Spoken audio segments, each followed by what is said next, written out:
sebuah prinsip yang kita kenal dengan nama tabayun. Oleh karena itu, pada kesempatan yang berbahagia ini, kami akan membawakan syarahan Al-Quran dengan judul Tabayun dan Akhlak Bermedia Sosial, dengan rujukan firman Allah Subhanahu wa Ta'ala dalam surah Al-Hujurat ayat 6.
Artinya dengan menyebut nama Allah yang Maha Pengasih lagi Maha Penyayang. Wahai orang-orang yang beriman, jika datang kepadamu seorang yang fasik membawa suatu berita, maka telitilah kebenarannya agar kamu tidak menimpakan suatu musibah kepada suatu kaum karena kebodohan, yang akhirnya kamu menyesali perbuatanmu itu sendiri. Maha benar Allah dengan segala firman-Nya. Hadirin rahimakumullah, Marshall M. Silwan pernah menyebut dunia modern sebagai global village, sebuah kampung global di mana jarak dan batas geografis runtuh oleh teknologi komunikasi. Kini hadirin sekalian, satu sentuhan jari mampu menggerakkan opini, membentuk persepsi, bahkan memicu konflik sosial. Media sosial yang sejatinya diciptakan sebagai sarana silaturahmi perlahan berubah menjadi arena caci maki, fitnah dan adu domba. Kebenaran seringkali moralitas dan akhlak tersingkir oleh sensasi.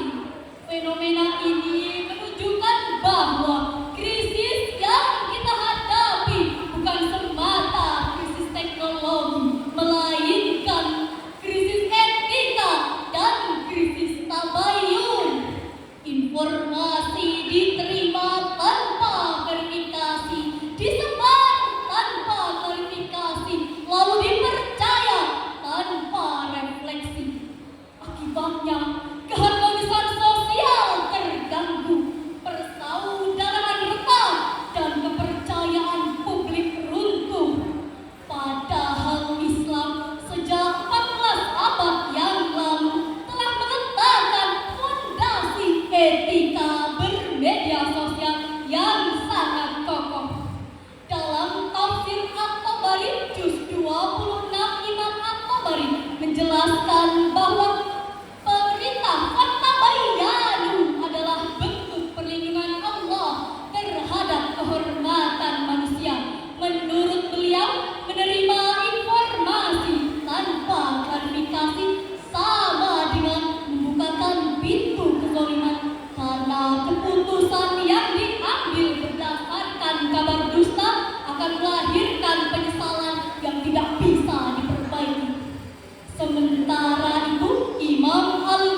beliau menyebutnya wasat ijtimai. Hadirin rahimakumullah, jika dahulu berita disampaikan dari mulut ke mulut, maka hari ini berita disebarkan dari akun ke akun. Sayangnya banyak antara kita yang rajin share namun malas menyebarkan tanpa meluruskan hoax, ujaran kebencian, dan framing provokatif menjamur di ruang digital. Inilah potret rapuhnya akhlak bermedia sosial